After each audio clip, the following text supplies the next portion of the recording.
Imagine you are running a company, right? And you are just raking in record-breaking billions in revenue. Oh, sounds like a good problem to have. Right. And Wall Street analysts, they are literally taking to their megaphones, screaming at everyone to buy your stock. They're calling it an absolute powerhouse. Yeah, the classic strong buy narrative. Exactly. But then you, the actual CEO of this very company, are secretly dumping millions of dollars of your own shares. Just quietly running for the exit while the band plays on. Yeah, that is exactly the bizarre, frankly fractured reality we're seeing today with Royal Caribbean Cruises Ltd. The ticker symbol is RCL. It is a wild one. It is. I mean, today is April 17th, 2026, and just looking at the stock price action alone is enough to give you whiplash. Oh, absolutely. Yesterday, the stock just dropped like a rock, tumbling 5.8%. And then today, Rockets right back up. yeah, up 9.53% today to close at $291.30. How does that even happen? Well, I mean, it is absolute chaos on the charts right now. You're looking at an asset that is simultaneously flashing deeply concerning long-term sell signals while also carrying these massive strong buy ratings across the board from institutional analysts. Right, it's a total contradiction. It really is. You have one highly vocal camp pointing to their earnings and calling the stock massively undervalued, while another camp entirely looks at the balance sheet and calls it the ultimate retail value trap. So that is our mission for this deep dive today. We need to cut through all of that noise. Uncover what's actually going on. Exactly. We are taking the raw data, the financials, the technical chart setups, and that glaring insider trading activity we just mentioned. And we are going to figure out what the mechanics of this market are actually telling us about Royal Caribbean right now. Because, the truth of a company's health, it rarely sits at the extremes. It usually reveals itself right in the friction between those conflicting signals. Before we dive into that friction, though, please do us a quick favor. Like this video, subscribe to our YouTube channel, and you must leave us a comment with your feedback. Tell us what you think of this wild chart. Are you buying the dip, or are you running for the hills? Yeah, let us know. And just as a standard reminder before we break down these numbers, this deep dive is purely an educational exploration of the data. Right. We're just having a natural debate about market mechanics. We analyze the public filings, but absolutely no financial advice is being given here. Okay, let's unpack this. Before we get completely lost in the chaotic daily price action, I insist we look under the hood at the actual foundation of the business. The engine room, so to speak. Exactly. We need to see if the real-world operational performance actually warrants these wild market swings. When I look at RCL's business model right now, well, based on their fiscal year 2025 performance, it looks like an unstoppable giant with a massive engine. Right. But it is carrying some incredibly heavy cargo. Let's look at that engine first, though. The 2025 numbers are just staggering. They really are. Total revenue came in at $17.93 billion. That's up 8.8% year over year. And we have to look at how they're actually capturing that revenue, Right. A company of this sheer size doesn't pull in almost $18 billion just by selling cruise tickets. Right. The ticket is just the entry fee. Exactly. The ticket price just gets you on the boat. The real engine here is the captive audience mechanic. Oh, I love that concept. Explain that. Well, once a passenger is on board, they are spending highly marked up dollars on premium drink packages, specialty dining, the casinos, shore excursions. Right. You can't just walk down the street to a cheaper restaurant. You're in the middle of the ocean. Exactly. That onboard spend is highly shielded from traditional inflation because the consumer literally has nowhere else to go. Which perfectly explains how their GAAP net income reached $4.27 billion last year. Yeah. And their adjusted earnings per share, the EPS, it jumped a massive 33% to $15.64. That is a huge jump. It is. When you have a captive audience, your margins expand beautifully. I mean, their operating margin is sitting at an incredibly healthy 27.42%. Which is phenomenal for a hardware-heavy business. Right. And that margin allowed them to generate $6.47 billion in pure operating cash flow in 2025 alone. When you hear those fundamentals, you assume this stock should just be cruising on perfectly calm seas. You would think so, yeah, if you only looked at the income statement. But a company's financial health is a two-sided coin. It is what you earn measured against what you owe. And here comes the heavy cargo. Exactly, the balance sheet reality. Now, to be fair to management, they have built a solid liquidity cushion. Right, they are broke. No, not at all. They're sitting on $7.2 billion in liquidity, which is uh, a mix of cash on hand and undrawn revolving credit facilities. But the debt burden hanging over this company, it completely alters the risk profile. Let's talk about the mechanics of that debt, because it's not just a stagnant number sitting on a ledger somewhere. No, timing is everything. Right. The critical issue here is the maturity schedule. They have $3.2 billion scheduled for maturity right now in 2026. Think of it like having a massive balloon payment come due on a mortgage right at the moment when interest rates have skyrocketed. Oh, Yeah. They have the daily cash flow to live their life, sure, but they now have to either hand over half of their operating cash flow to pay off that $3.2 billion, or they have to refinance it in today's macroeconomic climate. which is definitely not cheap. No, not at all. Refinancing that debt means locking in higher interest payments for years, and that acts as a permanent anchor on future profitability. And that fundamental tension, right, the incredible $6.47 billion in cash flow pulling against that $3.2 billion debt anchor, it perfectly sets up the 52-week roller coaster we have seen on the stock chart. It really does. The volatility makes sense when you see those two forces. The spread is just massive for a large cap company. We have seen a 52-week low of $185.50 and then an all-time high of $366.50. Which they just hit recently, right? Yeah, back on August 29, 2025. Yeah. The market is just constantly reweighing present profits against those future obligations. What's fascinating here is how that psychological tug of war brings us directly to the present moment on the charts. So let's break down the technicals, because the setup here is just as conflicted as the balance sheet. Oh, it is a mess. Right now, on the daily chart, the relative strength index, the RSI, is sitting at 51.36. So basically dead neutral. Exactly. But then you look at the max ED, the moving average convergence divergence, and it is sitting at 2.25. Which is actually positive. Right. Now, for those following the momentum, a positive ASCD means the short-term moving average is accelerating faster than the long-term baseline. So it is a short-term buy signal. Momentum is shifting upward. Yeah, and the stock is currently trading above its 20-day simple moving average of $282.14. So on a very short time frame, we are seeing immediate bullish strength. Oh, wait, this is where I get totally confused and have to push back a bit. Okay, go for it.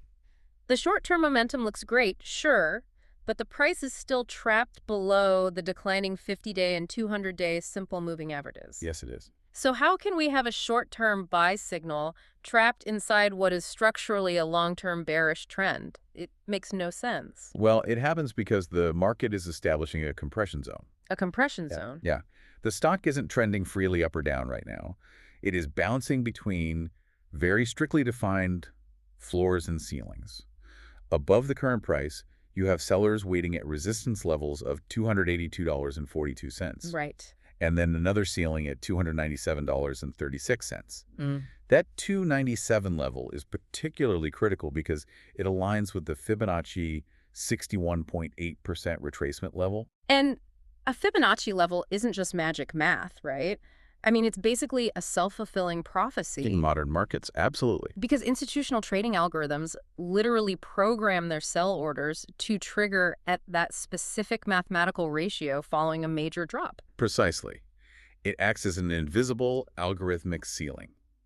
But below the current price, buyers are fiercely defending the support floors at $263.32 and $252.86. So it's literally just trapped in a box. It is.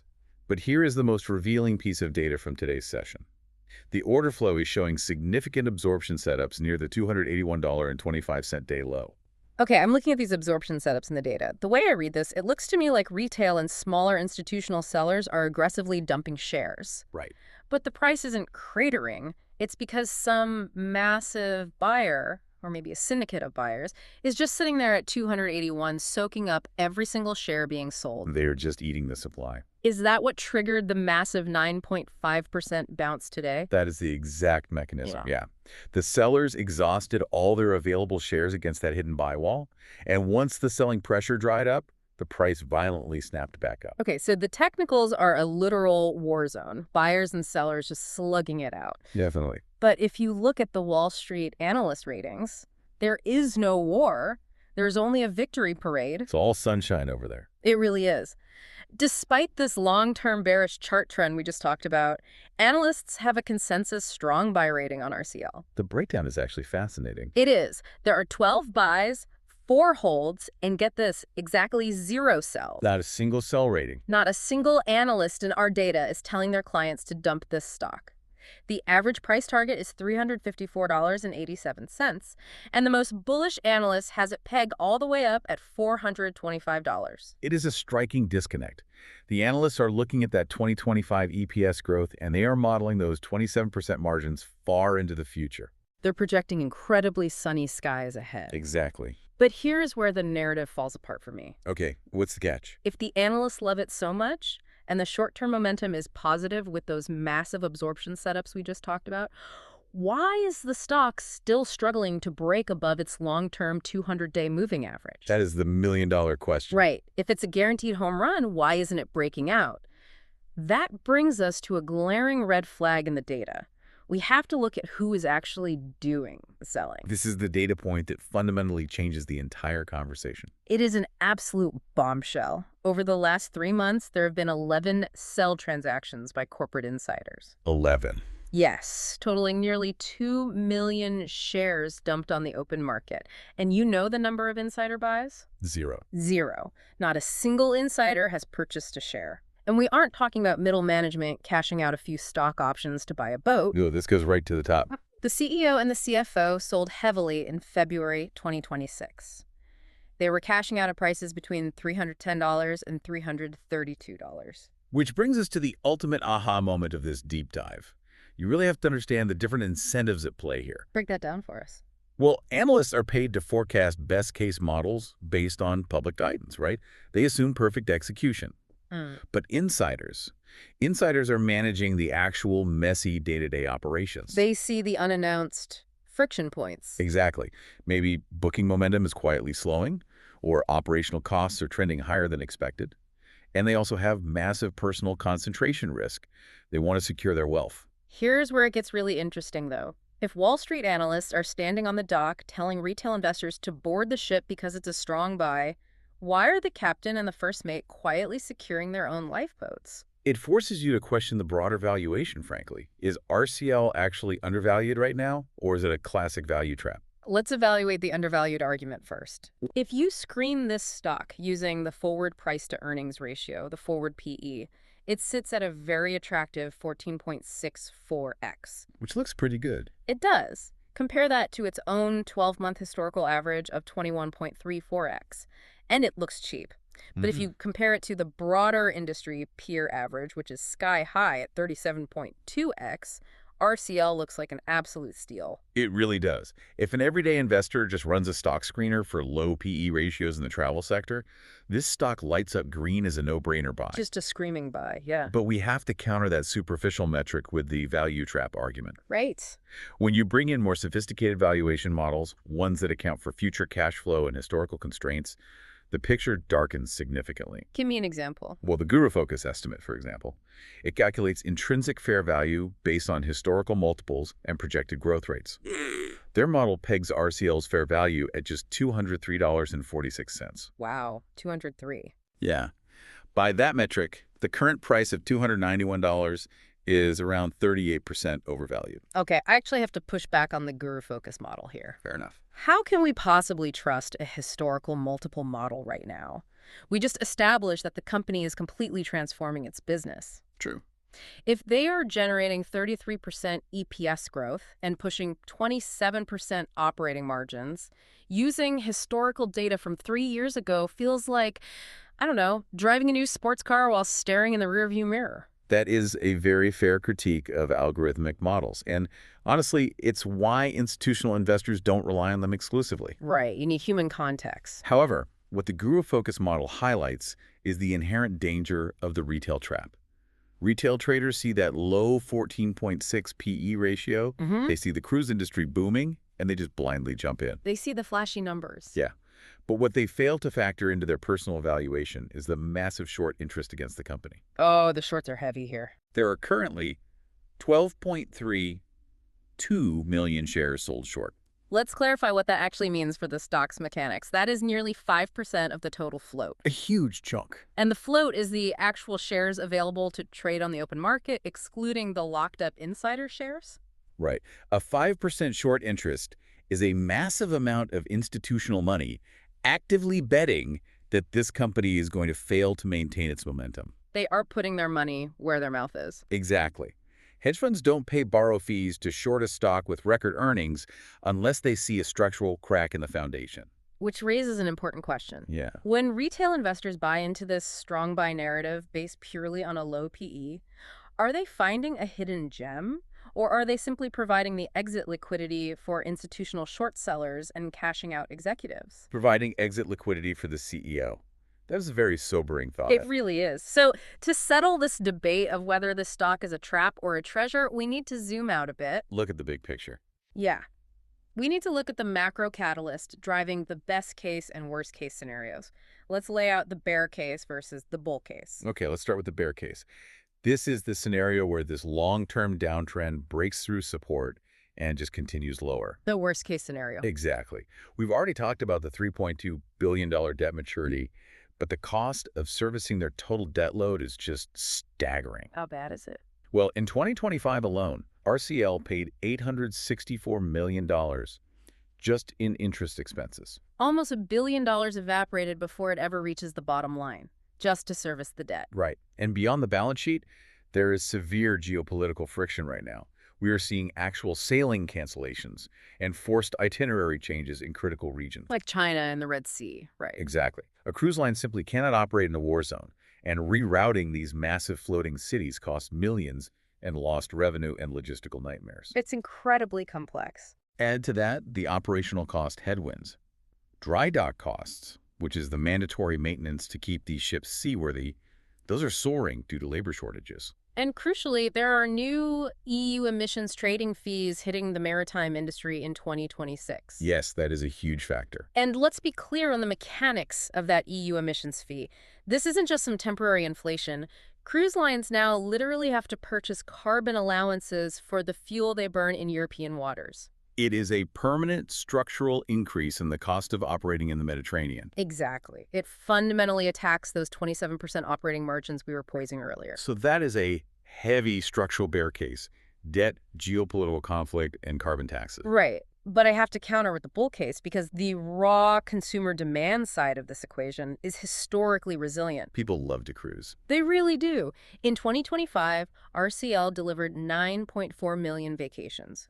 9.4 million. It's a staggering number of people. And the momentum isn't slowing down. They have record bookings already on the ledger for 2026. Consumers are prioritizing experiences over goods, and they are willing to pay a premium for it. Which shows up in the yields. Yes, net yields, which is the metric showing exactly how much profit they extract per passenger per day, are expected to grow another 1.5% to 3.5% this year. The pricing power they have maintained despite global inflation is truly impressive. And the management team isn't just hoarding that cash or throwing it all at the debt. They returned $2 billion to shareholders last year through a mix of dividends and aggressive stock buyback. Which sends a strong signal. It does. You don't buy back your own stock unless you have massive confidence in your forward cash flow generation. So we are left with an incredible collision of macro forces here. Booming consumer demand, slamming headfirst into rising operational costs and geopolitical instability. How does this actually play out? Well, if we look at the outlook in catalysts, we have to split our perspective into short-term and long-term horizons. Let's look at the short-term horizon first, because there is a massive hurdle coming up. There is. In the short term, meaning the next few days and weeks, expect the intense volatility to continue. Up and down. Yeah.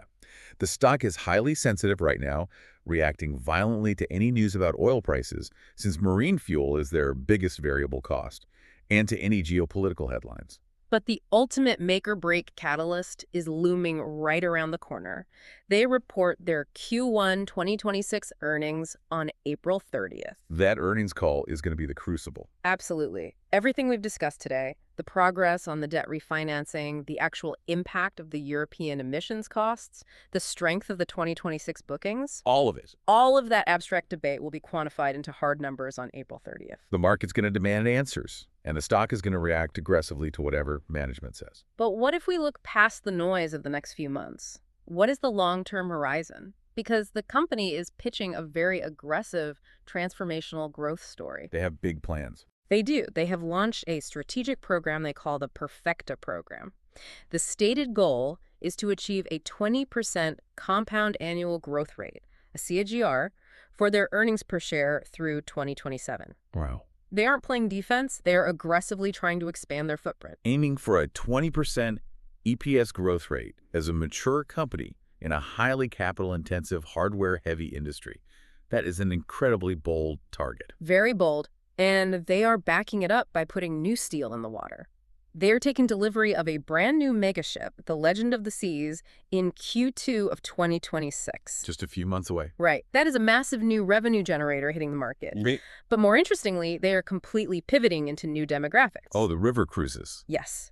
They are executing a massive expansion into river cruises, aiming for a fleet of 20 river vessels by 2031. Which is a brilliant diversification play, honestly. River cruising targets a totally different, generally older, higher net worth demographic. So it's safer. More importantly, yeah, it insulates them from those oceanic geopolitical risks we mentioned.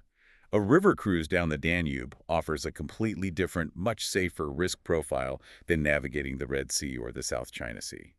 So what does this all mean for you? We've covered a massive amount of ground today, and it all comes back to the immense conflict at the heart of this specific stock. It is a stock of extremes. It is. On one side, you have an engine burning white hot, $17.93 billion in revenue, 33% EPS growth, massive consumer pricing power, and 12 Wall Street analysts screaming, strong buy. But then the other side. Exactly. On the other side, you have the heavy cargo threatening to sink the ship. $3.2 billion in debt maturing right now, structural emissions costs, institutional short sellers circling, and a CEO and CFO who just dumped nearly 2 million shares on the market. And this is exactly why we do these deep dives. In a world of financial information overload, you cannot afford to look at just one metric. You'll get burned. You will. If you only looked at the low PE ratio, you'd think this was a risk-free bargain. If you only looked at the moving averages and the debt load, you'd think the company was going bankrupt tomorrow. Right. Taking any of these data points in isolation gives you a completely false, dangerous picture of the risks involved. You need to understand the mechanics behind the numbers to see the whole board. The board is set, and the pieces are moving fast. We've got this stock trapped in a technical compression zone, violently bouncing between a short-term buy signal and a long-term bearish trend. And the clock is loudly ticking. It is. With the Q1 2026 earnings report dropping in just a couple of weeks on April 30th, something has to give. The tension in this chart is going to snap. It is the absolute moment of truth for this narrative. It really is. So we'll leave you with this provocative thought to chew on. When that earnings call concludes on April 30th, who is going to be proven right? That is the big question. Will the underlying data validate the Wall Street analysts calling this a strong buy and trigger a massive breakout? Or will the raw numbers prove that the heavy-selling CEO was completely right to cash out and take to the lifeboats when he did? Time and the market will tell. Remember, everything we discussed today is for educational purposes to help you navigate the data. Exactly. We are not giving financial advice, and you should always do your own research, especially when the signals are this deeply conflicted. Thanks for diving deep with us today. Keep an eye on April 30th, and we will catch you on the next deep dive.